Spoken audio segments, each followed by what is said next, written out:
Greetings and welcome to What the Fringe, the podcast dedicated to all things Fringe theater. I'm your host, Lauren Hantz. Each week, I visit with a Fringe artist to hear all about their endeavors and gain insight into their process.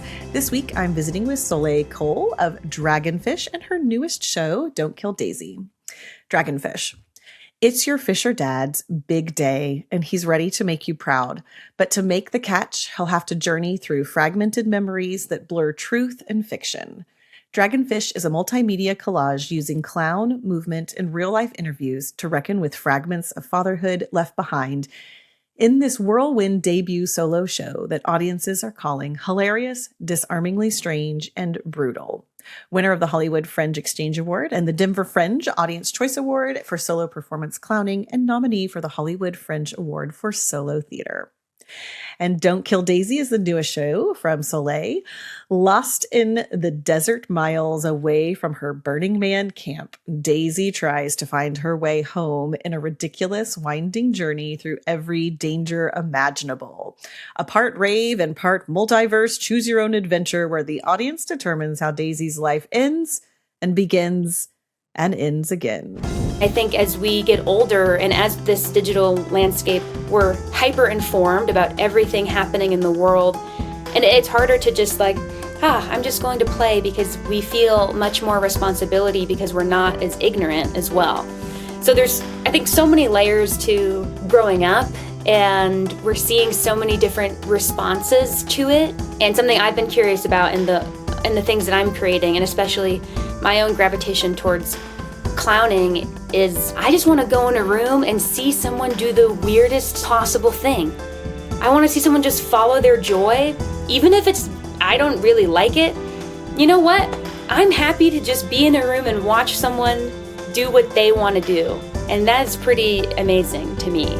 Soleil Kohl, they, is an experimental performance artist whose work spans absurdist satire, audiovisual collage, and provocative spectacle theater. Existing in both comedy and art spaces, Soleil interweaves clowning, multimedia design, and embodied movement practices to create interactive and cathartic theatrical experiences. She has brought work across the U.S. and abroad and has been featured on No Proscenium and BBC Scotland. Soleil, welcome to What the Fringe. Woo! Hi. Hey, you're here. I'm so excited. We got connected through Denver Fringe in 2024. I think before we went on air, we were saying we met probably briefly at a mixer, and that Fringe is amazing. I love it, but it is jam-packed. It's short, and you have very little time to see shows. And so we didn't get to see each other's show. And so we've been stalking each other online. I always say stalk. I stalk all my people in healthy ways. It's really research, but I use the word stalking because I think it's funny. But I've been following you for some time and was really excited to see kind of your lineup for this year, and was like, I gotta have Soleil on the program. So here you are. Here I am. Yay! Well, let's get chatting about your journey as an artist. I kind of want to start with something I saw on your website. You have worked with kids before, and you do a lot of play work, and you work in clowning and improv and that kind of thing. So talk to me about the idea of play and why play is so important, not just for kids. I think we might be able to draw our own conclusions. I'm sure you can speak into that, but for adults as well, and how that kind of incorporates into your art. Yeah. So I actually, as a kid, was extremely shy and afraid of the stage. And you could not put me in front of people. I would not speak unless spoken to. I was total wallflower. And then in 8th grade, I was bold enough to join my middle school production of a 60s style Alice in Wonderland. And I had a very small, 2-minute part. And I was like, wow. Did a little bit of theater in high school, here and there. And then in college, joined an improv team. And I was like, whoa, this is so fun. And being very of the moment, and later finding out, as an older adult, that I have ADHD, was like, oh, wow, I can just show up and I can just do this. And this is so fun. And finding that kind of play with a group of people where you're just playing together, playing make-believe literally is all improv is. And this thing of being in the present moment, responding, ooh, we're going to play a game. Ooh, let's make up this game together. And especially in improv, there's so much culture of like creating your own games and your own forms and your own kinds of structures to things that really drew me to that kind of performing.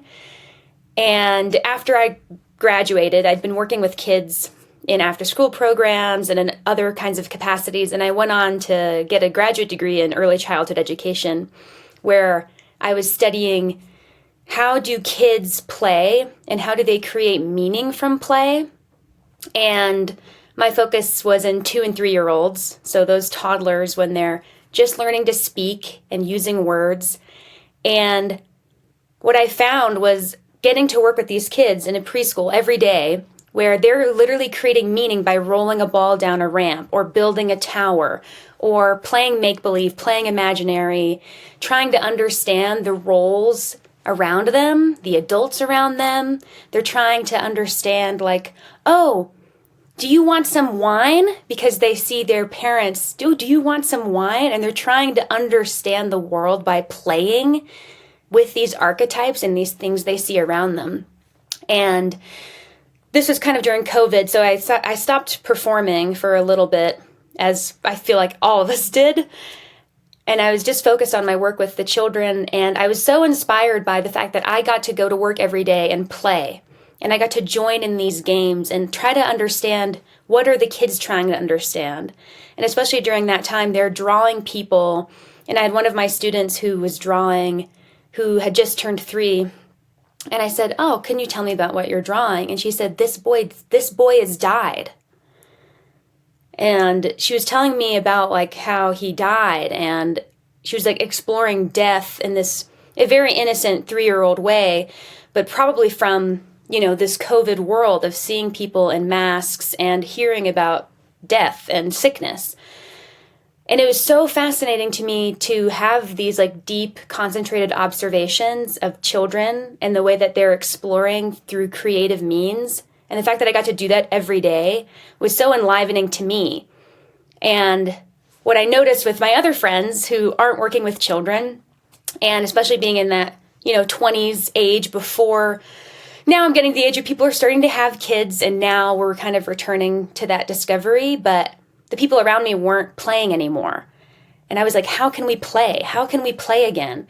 I was playing when I was doing improv. I'm playing when I get to work with the kids, but how can we bring this to other people? So that's when I had started Big Kid Kindergarten, which was this adult kindergarten experience, which literally just invited people into a room. And I had Legos and coloring books and stuffed animals and toys. And it just gave adults like a little hour, 2 hours to just escape and create and play and make meaning in those same ways. And I really respect and love what children bring to the world, and they often get so overlooked. And even though the work that I make is typically for adults, I think that like spirit of play and play as a meaning-making tool, I try to use as a way of like, how can I play with these things I'm seeing in the world and play with them to understand them and play with them or take on a character that I see in the world and discover something through that. And yeah, now everything I create, whether it be very dramatic or very silly, definitely always has something rooted in this play, and especially from this early childhood perspective of meaning making. Yeah, that's really profound. And it kind of made me think, like, I do improv and I love to go, probably I prefer our practices more than I do our performances because there's so much less pressure and it is a lot of play. And I remember seeing your Big Kid Kindergarten. I saw that on your website. And my first thought was like, that's so cool. And then there was this kind of moment of, would I want to go and play with blocks and color? Because I can't sit down and color, or like I'm rushed the process. And I think I've become too grown up to want to do that. I think even on your website, you have a picture of people like playing with pizza boxes and stuff that kids do. And I'm curious what you think about like why adults have lost this kind of curiosity for play, or like, how does our play look different? And can we embrace that it maybe looks different? Yeah, definitely. And Big Kid Kindergarten in particular was a project where I was really inspired by my own preschool classrooms. And I think play for adults is different and will look different. And that was an intentional, like very, inner child kind of journey that is very, very powerful for some people. I ended up bringing it to the Edinburgh Fringe in 2023, actually, and had the most like incredible, powerful, moving experiences for people. And also, it is very strange. You're like, oh, I'm not a baby. I'm an adult. And there are also several communities I found out, too, that embrace this very childlike kind of play. And there's this whole other can of worms that I ended up opening when I was doing that project of these really niche communities that I had no idea existed, which was really fascinating. But we're expected as children to play, and it's very normal, and it just is part of our nature even as infants. We're exploring, we're trying to do things again and again, we're experimenting to understand the rules of the world. And over time, we have to become more professional, or whatever that means, to fit into the structure of our school system, to fit in the structure of professional society. And I think especially now, as things have gone so hyper digital, we're seeing a real return to the analog and a real return to in-person experiences that I've noticed. And I think that's only going to continue. And the work that I've seen, especially with clown, where we're seeing this huge movement that has been going on for some years, but seems to just kind of continue to grow. It's the same desire of like, I want to find myself again. I want to find myself. I want to know what makes me happy and what brings me joy. And it is this very play-centered form of performing that people really like visiting because it is challenging and because it brings something from their inner child oftentimes into that space that I think sometimes gets long forgotten. And something that I've talked about when I've run these kind of play workshops, as I call them, is those versions of us are still inside of us. And that's why, they come out sometimes in traumatic situations, like, when something happens, or for folks who do deal with versions of PTSD or CPTSD, like those versions of the inner child can come out, but they also are with us in more subtle ways. Like the things that are nostalgic for us are things that we experienced in childhood.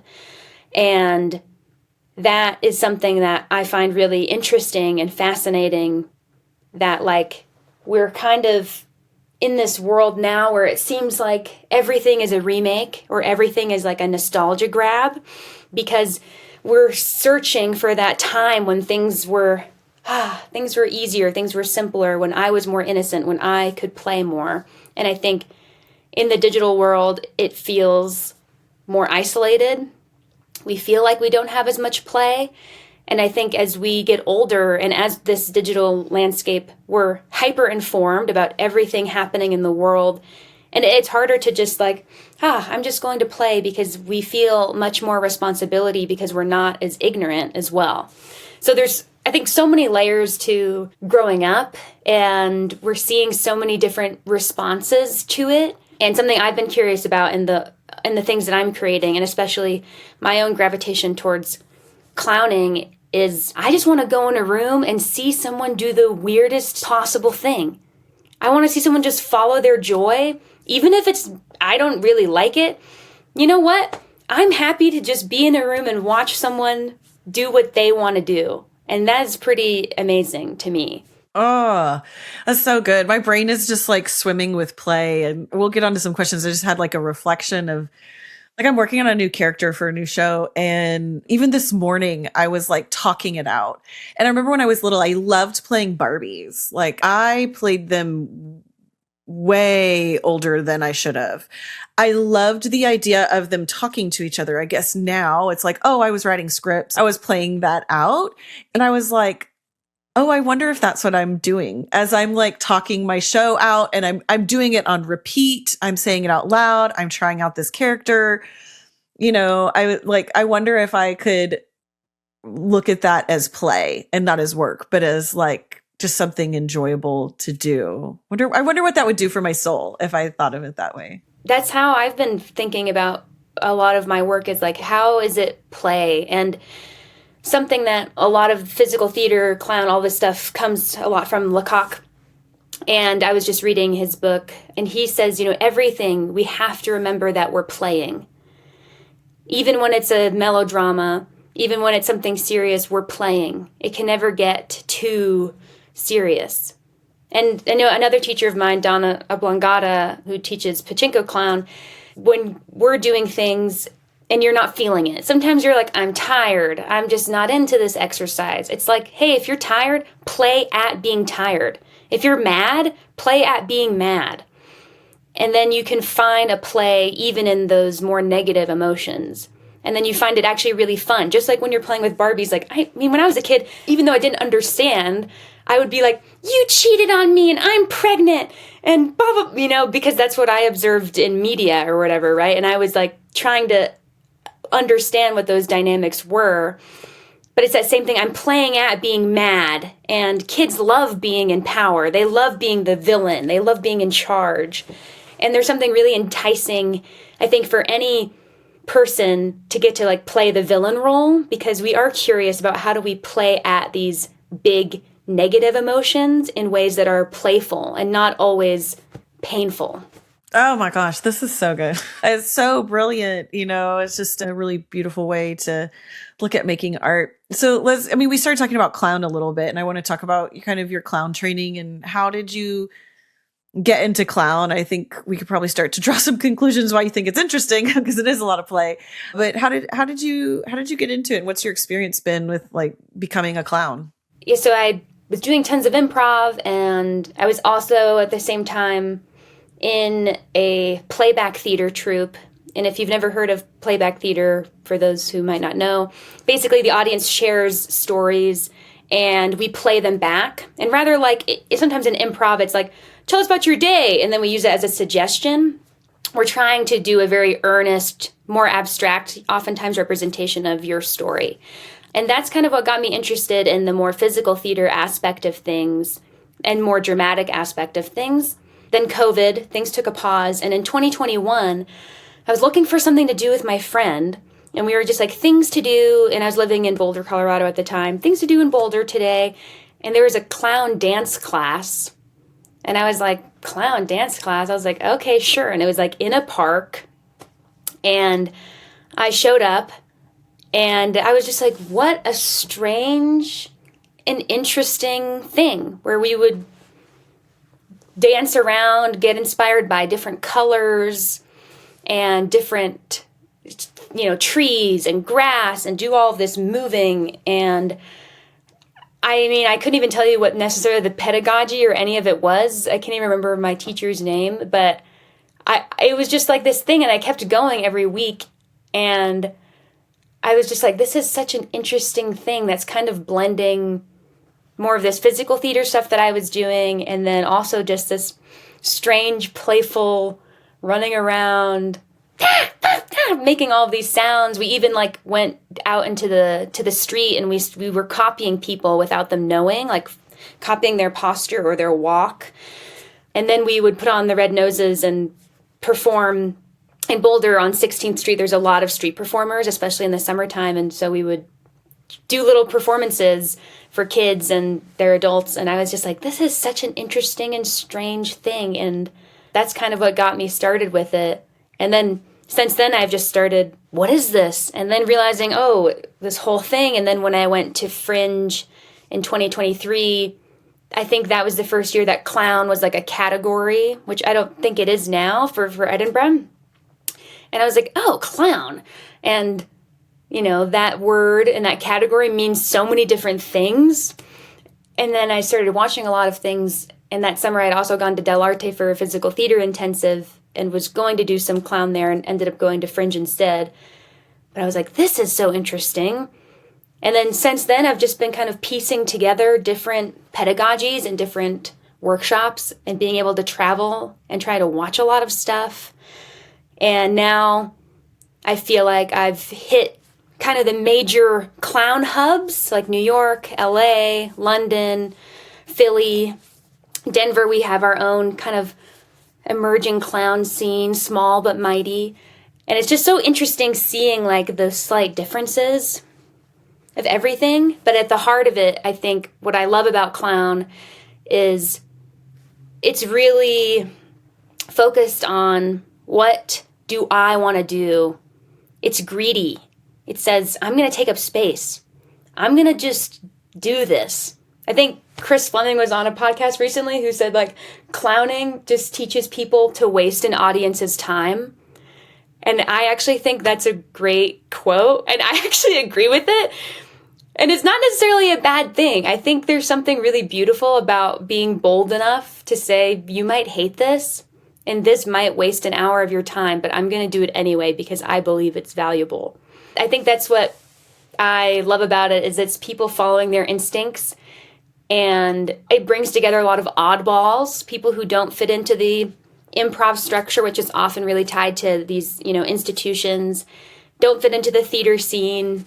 A lot of times, not always, but, a lot of times are people who have never done any kind of performing, and they're like, oh, I want to try this really weird thing. That's what is interesting to me. I don't want to do normal theater. I want to do whatever that is. And you get a really eclectic, interesting mix of people who come to it for a lot of different reasons. And sometimes I go to a clown show and it's the worst thing I've ever seen in my life. And sometimes I go to a clown show and it is the best, weirdest, strangest, most transportive thing I've ever seen in my life. And that's what keeps me coming back to it over and over. Wow, that's so good.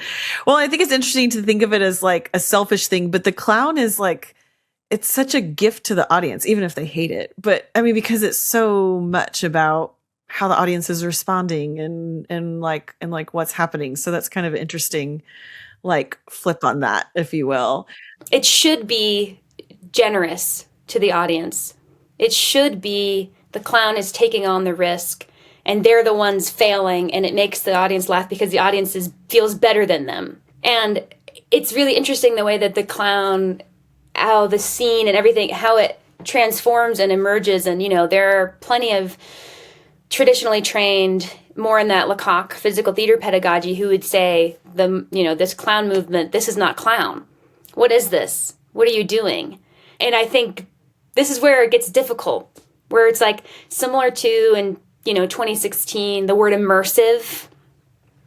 And then everything was immersive. Oh, now come to this immersive art exhibit. And it's like, well, it's a building. Of course it's immersive. I'm in the building. So we're seeing the word clown be very similar to that, where it's like, well, I don't know. The show is not theater. It's not like a play. It's not improv. It's something different. It's clown. And clown is now this container. And the thing about it is it really doesn't matter what anyone wants to call it or define it, because what matters is whoever's making work and says, this is clown, I am a clown, that's what ends up being the definition, is if all the people are defining it. So it has transformed, and it means several different things, and in a kind of contentious way, that it's like, there's kind of this like, oh, this is not true clown, and this is, and there's so many different pedagogies of like what it should be or what it should mean. And it's really hard to have a container that fits all of that. Yeah. I could talk about clown all day. Like I don't have anywhere here to train in clown, so I live vicariously through everybody else in all the clown shows I see. Well, let's talk about your clown show. Let's talk about Dragonfish. And I'm going to get a little deep here because I know Clownfish was you processing the death of your father. And you wrote the show pretty quickly after your father passed. Is that correct? Mm-hmm. Yeah. So that was one thing that made me very interested in the show. I lost my mom when I was in college. And so now, but it's been 20 plus years since I've lost her. And so I'm always interested in things like that from time to time. And my first few plays were all dead mom plays. This is the only tragic thing I know how to write about. And I'm just kind of curious how Dragonfish has transformed from that kind of first iteration with it being so close to the event to now it being a little bit removed and you've had time to process. Is that something you feel comfortable talking about today? Yeah. And it's so funny you say when your mom died and then it's like dead mom play. And I was just telling someone the other day, like, it's such a Fringe cliche to have like a dead parent show. And it's because it's something that it happens quite often, right? It's something that will happen no matter what. And it is a big, devastating thing oftentimes, and emotional response, and artists create things to respond emotionally. So Dragonfish, my dad passed unexpectedly in November of 2023, and I had made art about him before in different poetry and things, and I kind of knew if he were ever to die, I would make some big thing about it. I already had that feeling. And I remember I was on the flight to the hospital when he was already unconscious, but I started drawing the poster. I was just trying to encapsulate what are the feelings that I'm having. And I had just gone to Fringe that past summer and was feeling really inspired by all of that Fringe stuff. And then when this happened, it was just like, this is what I have to do. I have to like make a show about this. And also the kind of impetus for the show was right after he passed, my family, we just kind of left and flew back home and we didn't speak about it. Like, we're kind of private family, I think. And the show was also a way for me to interview each of my family members under the guise of a project. Like, oh, no, we're not talking about it. This is a project. And it let me have an excuse to connect with each of my family members in that way. So I applied in February, so it was November, and then February applied to Denver Fringe, and then started interviewing my family in like March. Finished the show literally like the night before, and I was like, I have no idea what this is going to be. And it's a whole audio collage of all these different chapters and these different perspectives where some people in my family loved him, some people hated him, some feel in between. And for me, who has always been the middle child and figuring out like, how do I feel? Because I usually just copy whatever the other person says. It was for me figuring out, okay, well, how do I feel? I need to ask everyone else first. And so it was, very raw and like, I think really intense. And the show is very confrontational to the audience as well, because I'm playing my dad, who is also your dad. And so, in the show, the audience like slaps me in the face. They're invited to. I yell, I get angry. My goal for the show was sort of to put the audience in the position that I was in, where you don't know if you hate this guy or if you love this guy. And you go back and forth. And my goal for creating the show was, how do I keep the audience right in the middle the entire time? Where I love him, I don't. I love him, I don't know. So that in the show and his death, you're put in the position that I was put in, was my intention in creating it. And it's difficult making a confrontational show that's really heavy. And there's also a lot of silly clowning in it, because I have to earn a lot of trust in the beginning of the show to afford to be able to be so intense later on. I have to let people know this is fun. I'm having fun. This is a game. This is make-believe. And then I kind of remove the audience interaction when things are more intense. But the first show was like way too intense and too like, blah! And people are like, oh, I hate you. And then the next show I was like, uh-oh, I need to win them back. And so then things were way too tender and they loved me too much. And then he was maybe too sympathetic. So then creating the show has been this balance of how do I find that fine line while also figuring out the thing about this show, as I've been exploring, is everyone exists in some kind of gray area. As evil as any person can be, I think any evil person is still human. They were still a child. They were still someone who played. They loved playing with airplanes or trucks or dolls. And there's still something redeemable, I believe, about any single person, as horrible as they might be. They may have just lost it. And so part of what the show is trying to explore in this keeping in the middle is, how do we forgive people?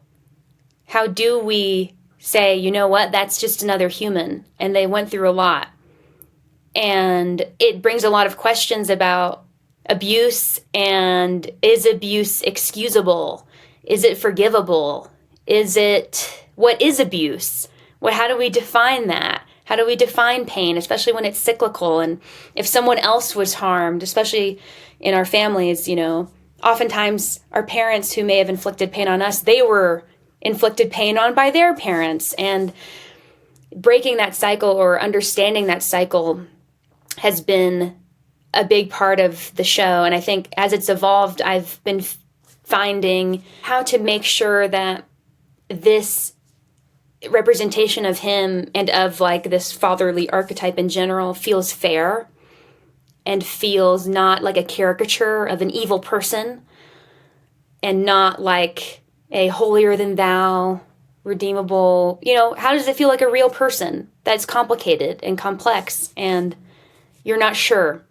Because I think there are many people in everyone's lives where we're like, I'm not sure. That's kind of what I find the most interesting, especially now when it feels like we're being pushed more towards being very black and white, like, oh, you should just cut them off. They don't serve you. You should cut them out of your life. Like, oh, that friend did that? I can't believe they did that. Yeah, you should you should block them. You should ghost them. And finding like, what are the limits of forgiveness? So yeah, it's evolved a lot and it has helped me a lot in my own processing of grief, but also it's been cool to see how I never thought it would impact or influence anyone else. When I was making it, I was like, this is just for me. I don't know. And then other people watching it and being like, whoa, this really impacted me, or I felt seen. That's been the most rewarding because it's totally unintentional. Yeah. Oh, that's really beautiful. Art does that a lot, especially when we're making something so personal. The more personal you make it, the more universal it becomes. But that's really beautiful. Well, let's talk real quickly about your new show, Don't Kill Daisy, which is something I think you said you're still piecing her together, but it sounds like there's a lot of play. And tell me kind of what's the creation process been like and what do you kind of forecast as you continue kind of putting it together? Dragonfish is very personal. It's very me and like my family. And thinking about, making things specific. I was like, okay, the next show I want to make, and last year I did a like solo bouffon show, which was super fun and totally improvised this with the audience. And I was like, okay, so I did something very technical and structured with Dragonfish and very personal. Blah, blah, blah was very like, no structure. I'm just totally in the moment. And I was like, I want to make something that's not so personal, not like so trauma informed, and also make something funny because Dragonfish has funny moments. Blah, blah, blah is funny in this like satirical way. But I was like, I want to make something that's just funny and accesses these things in a different way. And Don't Kill Daisy is a lot of these tropes from media in this multiverse way where Daisy's lost in a desert, and it's a choose your own adventure kind of video game where the audience decides, oh, should I pick up this scorpion or should I pick up this bottle? And then that will create these branching narratives where we end up in like a Western world, or we end up fighting aliens, or we end up in an anime universe where it's like this whole anime battle.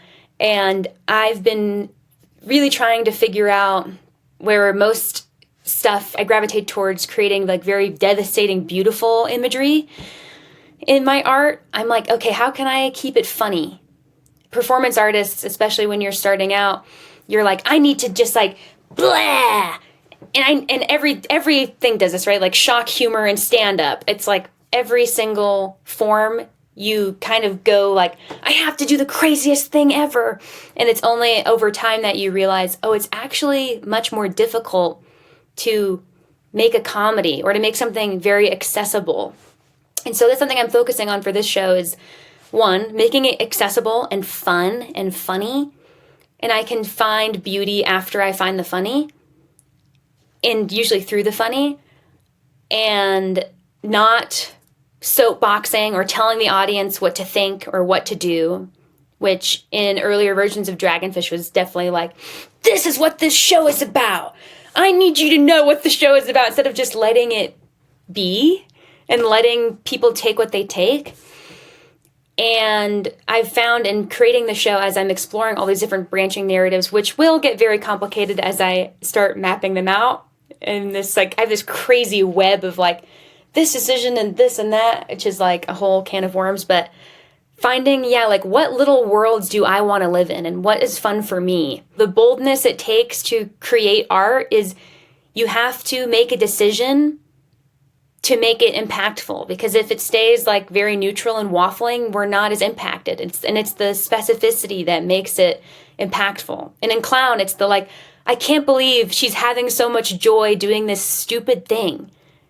And that's what I'm trying to channel for this new show. It's very wacky, very absurd. I'm hoping it feels like a really fun game that the audience get to play together, and they will hopefully discover several different kinds of endings. And it's still being crafted, and I did not want to create a very technical show, but I've now created pretty much a choose your own adventure book with like several different endings where my tech sheet is like, okay, if the audience picks this, turn to page 7. So there's some technical things that will be worked out as I continue the show, but I think it's going to be a lot of fun. Oh, so much fun. So much fun. I hope I get to see it. All right. Well, we're coming towards the end of our interview, and I'm so sad because you are very, very brilliant and fun to talk to. But I'll end with my last famous question, which is, what is your most interesting or awkward Fringe interaction that you've had, or just some really fun kind of kitschy story you'd like to share? I think it's a good reminder for myself and for anyone making art. I am known to be bad at rehearsing. And I am more like, I'm just going to channel the feeling and that's what's going to get me there. That's just my process. I don't know. But my first show in Hollywood Fringe this last year was like a disaster, pretty much a disaster from start to finish. And it's one of those things, especially as a clown, where I know the audience doesn't like it. And I should say, no, let's do something else. But I'm on this track. This is a theater piece. It's like a 50-minute audio thing, basically. So I kind of have to just keep going. And I just had to keep doing it, even though I knew it wasn't right and like they were hating it. And I just felt horrible. And I was like, wow, I'm never performing again. I'm not cut out for this. I should just quit while I'm ahead. And I should just pack up and go home. But I had someone after that show say, that was amazing. Like, that is the most amazing thing I've ever seen. And we still keep in touch now to this day, just like checking in and chatting. And I will say, it's not just me that thinks it's bad. I had one of my good friends there who was like, yeah, it was really bad. So like, this was not in my head. And it was objectively like the worst version of the show ever. But somebody loved it. And that it just really sticks with me as someone who's like very, critical, and being a teacher and more of a director brain. I'm very like, no, it's not, it needs to be like this. But there's always someone that will find something in what you do. And that should be a testament for everyone to just put up work, to just try it. Even when it's not ready, even when it's not right, even when it's not time, even when you don't have the right people or the right tech or the right anything, just to try it. Because then you might find someone who's like super impacted by your work. And at the very least, you'll learn something about yourself. So I encourage everyone, try something, do something today, waste someone's time. So good. Play and waste time.